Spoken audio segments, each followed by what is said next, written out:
Saúdo a todos com a paz do nosso Senhor Jesus Cristo. Hoje falaremos um pouquinho sobre o caminho da salvação, abrindo as Escrituras, dentro do tema Abrindo as Escrituras. Em Efésios capítulo 2, versículo 8 e 9, diz a Bíblia que pela graça sois salvos por meio da fé, e isso não vem de vós, é dom de Deus, não vem das obras para que ninguém se glorie. Veja, o que é a salvação? A salvação é a justiça imputada sobre o pecador, livrando ele do pecado e da morte, isentando ele do pecado. É uma declaração que isenta ele do pecado e ele agora pode ter uma vida somente para Deus, viver somente para Deus. Isso é conversão, isso é salvação. Mas vamos falar um pouquinho sobre o pecado. Que ele se livra do pecado, o pecado de Adão e Eva, que é o pecado da desobediência. E esse pecado da desobediência, que está sobre toda a humanidade, é esse pecado, então, que na salvação você é livre desse pecado, quando você busca o Senhor como Salvador e Senhor da tua vida. E depois tem as consequências também do pecado, mas Deus livra de todas essas coisas e isenta de todos esses pecados. Ele isenta, porque em Atos dos Apóstolos, capítulo 17, versículo 30, diz que Deus não leva em consideração os pecados da ignorância. Então, todos aqueles pecados da ignorância, antes da conversão, Deus não leva em consideração, quer dizer, Ele isenta você de todos aqueles pecados. Então, se você, no momento seguinte, você morrer, certamente irá para o céu. Mas existe uma longa caminhada, existe uma longa jornada que temos que perseverar, temos que vigiar, se a gente realmente quiser trilhar os caminhos de Deus e morar na eternidade. Vamos dar um exemplo típico aqui. Quando Jesus foi no Monte das Oliveiras, no Monte do Caveira, e ele foi crucificado no meio de dois malfeitores. Um deles blasfemava contra Jesus e o outro defendia. Um dizia, se tu és Deus mesmo, desce daí, salva nós e a ti mesmo. E o outro dizendo assim, calma aí, peraí, esse aqui nada fez. Nós, de fato, estamos aqui porque merecemos, fizemos alguma coisa que nos fez merecer estar nesse lugar. Agora, ele não, ele é justo. Virou para Jesus e disse, Senhor, lembra-te de mim quando entrar no teu reino? E Jesus imediatamente disse para ele, hoje estarás comigo no paraíso. Veja que foi isentado imediatamente toda a culpa do pecado sobre ele, e naquele mesmo dia ele estaria no paraíso com Jesus. Muitos,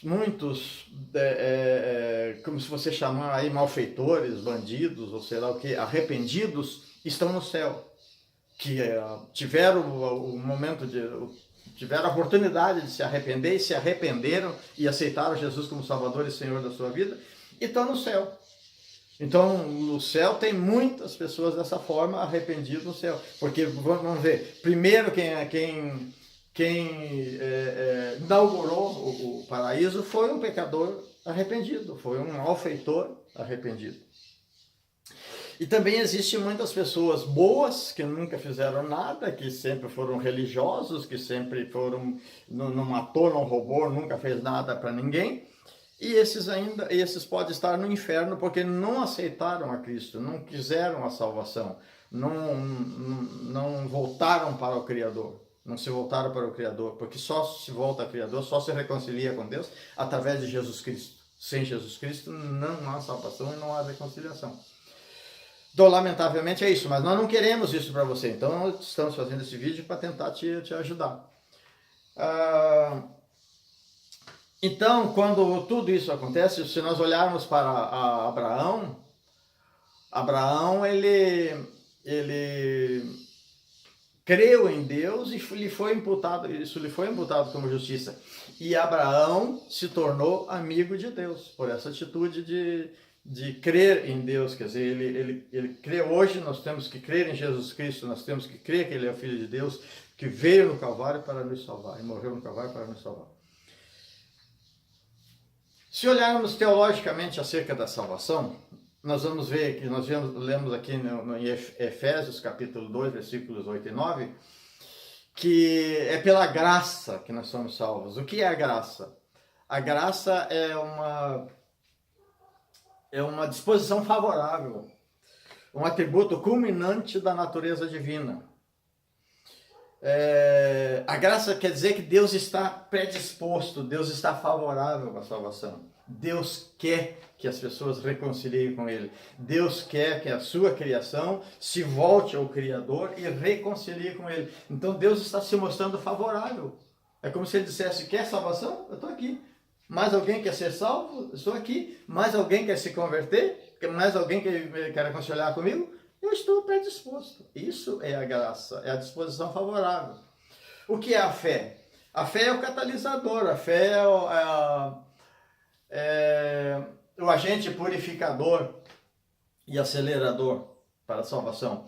Porque a fé é o único elemento da parte do pecador que nos dá condição de ser justificado. O único elemento é a fé.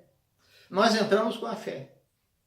E Deus entra, e Jesus entra com a expiação, com a reconciliação, entra com a remissão, entra com a propiciação. Ele que nos reconcilia com Deus, Ele que traz a justificação, a regeneração, a adoção, a santificação, glorificação e vida eterna. E nós entramos apenas com a fé. Então, a importância da fé para a salvação. Mas existe também o arrependimento. O arrependimento é uma mudança real nas nossas vidas. Essa mudança real, ela tem que trazer... Nós temos que mudar o nosso comportamento, tem que mudar o nosso caráter, tem que mudar o nosso propósito, tem que mudar a nossa direção. Nós estamos indo nesse caminho, Deus está aqui, mas eu não quero Deus, eu quero me distanciar de Deus, eu agora não quero Deus, eu não quero ouvir falar em salvação, eu não quero falar em religião, eu não quero falar nessas coisas, eu não quero falar em Jesus. Eu tenho Jesus do meu jeito, e eu tenho Deus do meu jeito, e eu sou religioso e tudo. Não é isso, não é isso. O que nós precisamos no arrependimento é: se eu estou andando contrário à vontade de Deus, por que eu não andar na direção de Deus e mudar a minha vontade? E fazer a vontade de Deus? E não me aproximar de Deus? Essa é que é a grande verdade. Então, o que acontece?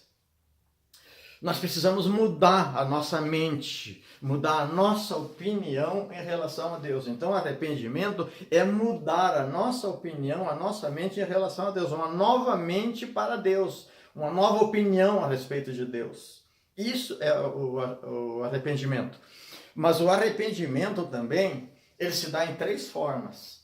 Ele se dá no reconhecimento de ser um pecador, reconhecer que nós somos pecadores, e ter tristeza pelo pecado, e também nós precisamos abandonar o pecado.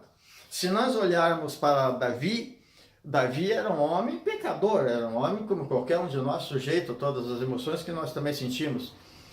Mas o que fazia de Deus, de Davi, um homem segundo o coração de Deus, era o fato de ele, a rapidez com que ele se arrependia das coisas que ele fazia e se compungia, quer dizer, ele se quebrantava de coração e o espírito dele ficava contrito.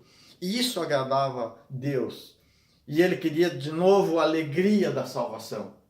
Ele mesmo dizia, ele reconhecia o pecado quando ele dizia: eu conheço as minhas transgressões, no Salmo 51, e o meu pecado está sempre diante de mim. Quer dizer, quando ele chegava diante de Deus, o pecado chegava primeiro.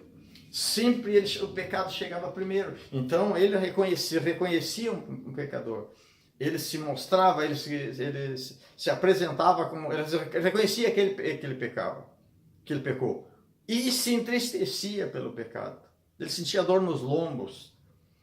E então nós temos que reconhecer, nós temos que sentir tristeza e nós temos que abandonar o pecado. Veja, isso aqui é só para salvação? Não. Isso aqui é para nossa vida para sempre. Enquanto nós estivermos nesse mundo aqui, estivermos na terra, caminhando em direção à salvação, isso aqui é para todos nós.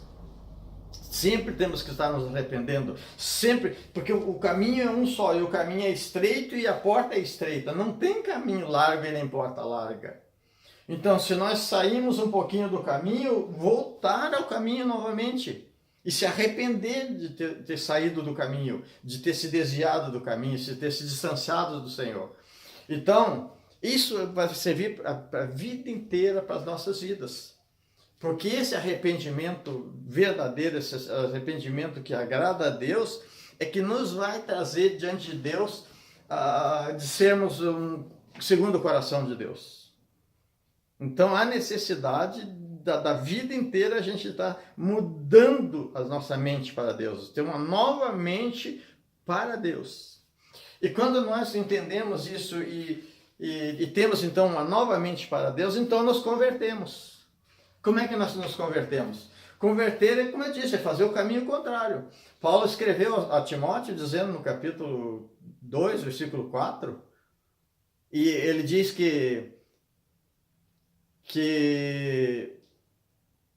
acho que é 2, versículo 4. Ele diz assim, que o qual deseja que todo homem seja salvo e venha ao pleno conhecimento da verdade. Venham, quer dizer, que seja salvo e venham. Venham mude o trajeto e venha agora na minha direção. Então, e não há outro mediador entre Deus e os homens, só Cristo Jesus, homem. Ele é o único mediador entre Deus e os homens. Então, a salvação é só através dele. E nós vemos que na salvação também, em Romanos, o Paulo escreveu a Romanos dizendo que se com tua boca confessares a Jesus o Senhor e no teu coração creres que Deus o ressuscitou dos mortos, será salvo. Porque da boca se confessa para salvação, mas aqui se crê para a justiça de Deus. Vamos entender uma coisa, a salvação ela necessita da justiça. Quando Jesus foi lá no capítulo 3, se não me engano, de Mateus, eu estou tentando fazer rápido aqui porque eu sei que o tempo é exíguo. Jesus foi até o Rio Jordão e o João o Batista estava batizando lá. E Jesus foi lá e ele disse, eu que tenho que ir a ti, tu vens a mim? E ele diz, faz isso por enquanto, deixa isso de lado aí, vamos fazer, porque é para que se cumpra toda a justiça. Então aqui nós estamos cumprindo a justiça. É necessário cumprir a justiça. Assim como Jesus cumpriu a justiça, nós também temos que cumprir a justiça e a salvação tem que ser dessa forma. E quando a salvação acontece dessa forma, imediatamente acontece 3 coisas. Eu disse imediatamente, não é progressivamente, como alguns ensinam por aí, dizem. Não é dessa forma. É imediato. A salvação, quando você se converte, é uma nova vida para Deus e acontece essas 3 coisas imediatas, que é justificação, regeneração e adoção. Vou falar pausadamente um pouquinho sobre cada um deles para um melhor entendimento, mas ele é imediato, ele não é progressivo. Então, imediatamente acontece a regeneração. A justificação primeiro. A justificação é uma posição legal, Deus é um veredito que Deus dá, na verdade. É como se Jesus chegasse diante do Pai e dissesse, olha, essa alma, essa pessoa acabou de se converter a mim e ela me aceitou como Salvador e Senhor da sua alma. E eu estou te apresentando ele lavado e remido, e fez expiação no meu sangue, e eu estou trazendo ele para reconciliar contigo, essa alma. E o Pai, ouvindo isso, então ele dá um veredicto, e esse veredicto é acerca isentando essa alma, esse pecador agora, de toda a culpa do pecado, isenta ela completamente da culpa do pecado. Então, isso é justificação, tornando justo diante dos olhos de Deus. Ele passa a ser um justo diante dos olhos de Deus. Alguém pode dizer assim, mas espera aí, então, quando acontece isso, então, uma vez salvo, salvo para sempre? Não, nós estamos sujeitos a perder a salvação por causa da consequência do pecado. A consequência do pecado, porque Deus abomina qualquer tipo de pecado, Deus abomina, Deus se distancia do pecado, ele odeia o pecado. Então, qualquer pecado não confessado pode nos tirar a salvação, sim. E então, veja, através da justificação, então nós agora temos uma nova vida diante de Deus, uma vida isenta de pecado aos olhos de Deus. E assim que nos apresentamos, que Jesus nos apresenta a Deus. Depois da justificação, vem a regeneração. A regeneração é uma transformação real. Por que ela é uma transformação real? Porque ela nos dá vitória. A regeneração, ela nos dá uma nova vida espiritual. Veja, é uma nova natureza espiritual, não é natureza divina. Vamos entender bem isso. É uma nova natureza espiritual. É uma nova vida espiritual. Só Deus, o Criador, pode nos dar essa nova vida espiritual. Só Ele. Ele regenera. Porque, na verdade, quando a pessoa não tem Cristo e ela não se converteu, corpo e alma e o espírito está inativo. Porque ela não entende as coisas espirituais. Você vai falar, ela não vai compreender o que você fala. Porque o espírito dela está inativo. A alma está apegada ao corpo e ela é 100% carnal. Então ela não compreende as coisas espirituais. Só no momento em que ela se converte, no momento em que ela compreende a salvação, é que Deus, o Criador, regenera o espírito. E essa regeneração é que dá essa nova vida espiritual. E então, quando isso acontece, ele nos dá poder sobre o pecado. A regeneração nos traz poder sobre o pecado, vitória, uma vida de vitória sobre o pecado. Então, na regeneração acontecem todas as coisas. E mais uma coisa que acontece aqui. Já ouvi muita gente dizendo que quando entra no batismo, lá sai de lá em novidade de vida. Sai de lá com uma vida nova para Deus, para Cristo. Não. Lá no batismo sai em novidade de vida. No batismo. Quer dizer, você dá um testemunho para o mundo, dizendo, mundo, acabou. A partir de agora eu vou viver somente para Deus. Isso que acontece lá no batismo. Mas aqui acontece a nova vida. A nova vida é aqui, na regeneração. Aqui sim, realmente você tem uma nova vida. A regeneração, ela traz mudança de vida. A tua vontade, ela é transformada pela verdade. A verdade se sobrepõe à tua vontade na regeneração. E quando essa verdade se sobrepõe sobre a tua vontade, ela se sobrepõe também sobre o teu coração. Essa verdade, ela vem sobre o teu coração, porque agora você tem um coração convertido, você tem um coração cristão.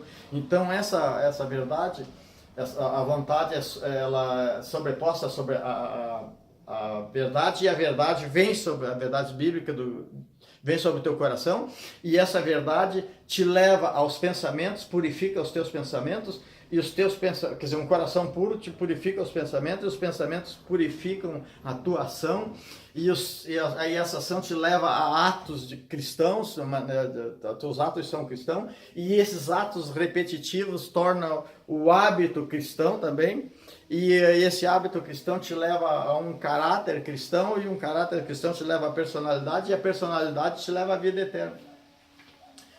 O que nós precisamos, o quê? Na conversão, imediatamente, nós temos que deixar para trás, nós temos que deixar um coração impuro, pensamentos impuros, todo tipo de pecaminosidade, todo tipo de hábito de pecados que não leva a nada, que não leva a Deus, essas coisas têm que ficar para trás, mau caratismo tem que ficar para trás, falta de personalidade tem que ficar para trás, todas essas coisas têm que ficar para trás, a nossa vontade tem que ficar para trás. Aqui tem que ser feita a vontade de Deus. É a vontade de Deus que tem que se sobrepor sobre as nossas vontades, as nossas vidas.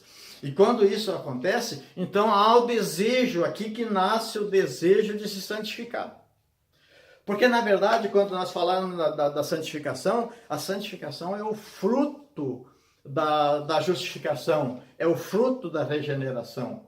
É o fruto da adoção, é o fruto até mesmo da conversão, a santificação. Então, por isso, nós temos que entender isso aqui. E aí vem a adoção. A adoção é fazer parte da família de Deus, é ser co-herdeiro em Cristo nas regiões celestiais, é um privilégio ser filho de Deus.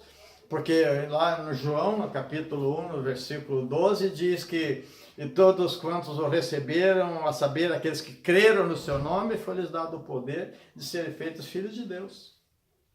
Então, é um privilégio muito grande que ele nos dá essa condição de ser filho de Deus. Só ele pode fazer isso. Só ele pode nos justificar, só ele pode nos regenerar e só ele pode nos adotar como filhos. Então, e depois disso vem então a santificação. A santificação, como eu disse, é fruto da regeneração, é fruto da justificação, é fruto da nossa conversão genuína. Por isso a conversão tem que ser verdadeira, não tem que ser convertido e não convencido. E a salvação e a santificação, como eu já disse num outro vídeo, ela é gradual e progressiva, ela é sempre melhorando no Senhor, sempre melhorando no Senhor, até atingir o estado de varão perfeito, a estatura de varão perfeito, que na estatura de varão perfeito é que nos leva à glorificação. A glorificação é um ato da vontade de Deus, da graça divina de Deus, a glorificação. Então, uma coisa no arrependimento é uma nova mente para Deus. Na conversão é uma nova vida para viver para Deus, para viver só para Deus. Mas aqui na glorificação é viver com Deus, para sempre, na eternidade, viver com Deus. Vale a pena, irmãos, vale a pena lutar, vale a pena ter esse desejo ardente no coração de um dia viver com Deus, não mais para Deus, mas com Deus, o corpo glorificado, com a glorificação, na vida eterna e no estado eterno para todo sempre. Amém. E a graça de nosso Senhor Jesus Cristo, o amor de Deus e a comunhão do Espírito Santo sejam com todos vós. Amém.